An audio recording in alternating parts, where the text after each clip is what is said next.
Halo sahabat nonton, siapa nih yang penasaran dengan kelanjutan cerita dari drama Serendipity's Embrace? Yuk kita mulai jalur cerita kelanjutan episode terakhir ya. Woo-young pun memeluk Hongju dan meminta maaf atas pertengkaran mereka kemarin. Hongju pun melakukan hal yang sama. Kalau semua pasangan selalu melakukan hal ini, apakah tidak akan ada perceraian ya? Setelah itu, Woo-young mengantar Hongju pulang ke rumah. Hongju kemudian menawarkan apakah Woo-young mau makan ramyeon bersamanya. Tentu Woo-young nggak nolak dong. Mereka pun makan ramyeon bersama. Dan di sana, Woo-young mengatakan kalau dia ingin selalu ada di samping Hongju, seperti makan ramyeon, pergi ke karaoke, membawa Hongju ke tempat yang belum pernah Hongju kunjungi, menonton film animasi yang diproduksi oleh Hongju, dan berfoto bersama dengan Hongju. Waduh, romantis banget dah dua orang ini ya. Hongju lalu bertanya, kenapa sih kayaknya ibu Woo-young tuh benci banget sama Korea? Itu semua karena ayah Woo-young pergi bersama dengan wanita lain. Ibu dan ayah Woo-young kemudian bercerai, tapi sepertinya ibu Woo-young tidak bisa memaafkan ayah Woo-young. Makanya, Ibu Woo-young pergi ke Amerika dan ogah buat balik lagi ke Korea. Keesokan paginya, Ibu Woo-young dan Hongju berangkat bekerja di waktu yang sama. Ibu Woo-young merasa Hongju mengikutinya, dan kemudian menegur Hongju.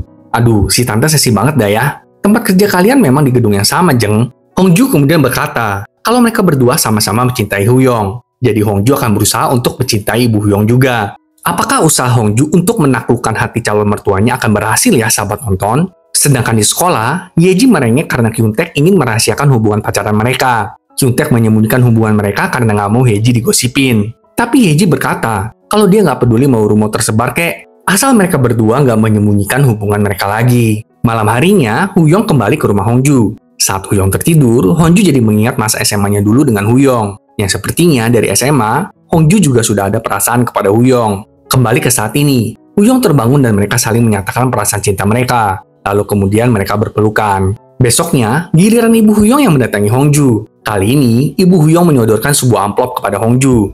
Hongju kemudian melihat isi amplop tersebut dan terkejut. Setelah itu, Ibu Woo-young mendatangi Woo-young dan mengatakan kalau dirinya akan pulang ke Amerika karena kantor pusat meminta salah satu dari mereka untuk kembali ke sana. Ibu Woo-young lalu mengajak Woo-young untuk makan bersama sebelum Ibu Woo-young kembali ke Amerika. Dan di sana, Ibu Woo-young mengatakan kalau dulu dia memutuskan untuk Amerika itu bukan karena ayah Woo-young, tapi karena Ibu Woo-young melihat potensi Woo-young. Ibu Woo-young juga mengatakan kalau dirinya lagi dalam proses menuntut Woo-young secara hukum.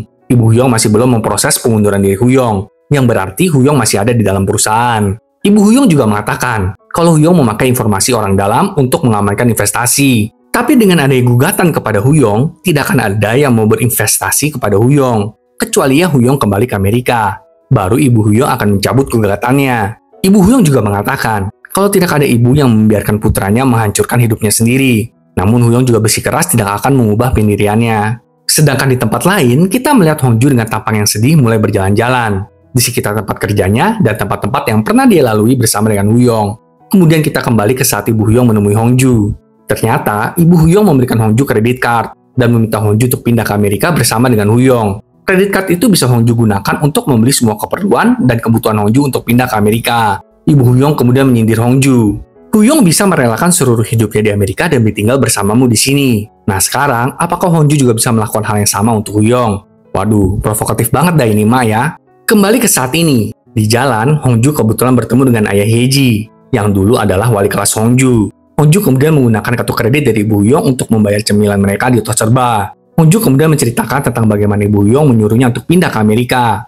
Hongju meminta ayah Yeji untuk memberikannya saran. Ayah Yeji menjawab, yaitu semua terserah Hongju. Pikirin aja apa yang sebenarnya Hongju inginkan. Karena sejauh ini, keputusan Hongju tidak pernah membuat ayah Yeji cemas. Ibu Woo-young kemudian berpamitan dengan Woo-young. Ibunya mengatakan kalau dirinya sudah mengajak Hongju berbicara. Hal ini membuat Woo-young menjadi panik dan mencari Hongju ke sana kemari. Saat malam hari, Woo-young melihat lampu rumah Hongju menyala dan bergegas untuk menemuinya. Tapi saat di depan rumah Hongju, Woo-young menyadari kalau Hongju sedang dalam keadaan tidak baik.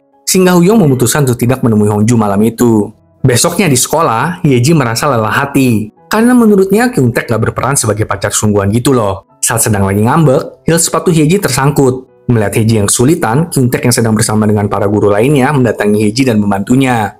Gak sampai di sana, Kyung-taek juga meminta izin kepada ayah Yeji untuk menikahi Yeji. Ayah Yeji awalnya terkejut, tapi tentu langsung merestui keduanya. Akhirnya ya, seluruh dunia tahu deh. Sementara itu, Bae-wook mendatangi restoran Sangpil. Bae-wook memberikan kode kepada Sangpil agar Bae-wook bisa duduk bersama dengan Hye-suk yang sedang makan di sana. Melihat Bae-wook, Hye-suk segera menyudahi makannya dan beranjak pergi. Tapi Bae-wook menahan Hye-suk dan memohon kepadanya agar menemani Bewook. Ye-suk pun setuju. Lampu hijau deh ya buat Bewook. Kembali ke pasangan kita. Akhirnya mereka pun bertemu untuk berbicara nih sahabat nonton. Saat Hongju berbicara tentang masa SMA mereka, Huyong memegang tangan Hongju dan mengajaknya untuk ke Amerika. Huyong juga mengatakan kalau dia nggak bisa lagi berpisah dari Hongju dan memohon agar Hongju ikut bersamanya. Tapi Hongju hanya menunduk dan mengatakan kalau dirinya sangat amat menyukai Huyong. Hongju juga berkata kalau dia nggak ingin berpisah dari Huyong. Namun sepertinya Hongju nggak bisa ikut bersama dengan Huyong ke Amerika. Mengetahui jawaban Hongju, Huyong memberikan Hongju buku milik Hongju yang sempat dibuang Hongju kemarin itu.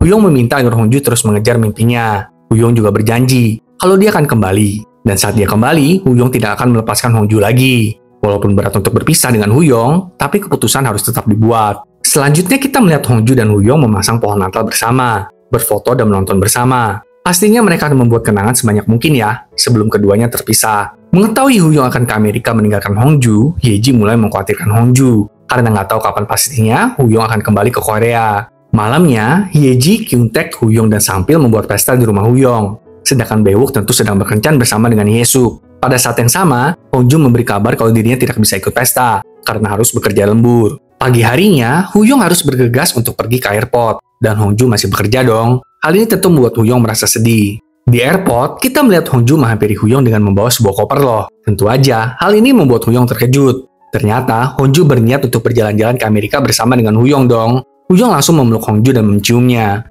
Drama ini berakhir di sini sahabat nonton. Setiap hubungan pasti memiliki awal dan akhir. Dan biasanya kita mengawali hubungan dengan baik, tapi mengakhirinya dengan tidak baik. Mari belajar untuk menjalani setiap hubungan yang kita miliki dengan baik. Karena 80% letak kebahagiaan kita berasal dari hubungan yang baik. Sampai jumpa di drama lainnya ya sahabat nonton. Dan terima kasih sudah mengikuti drama ini dari awal sampai akhir. Sampai jumpa.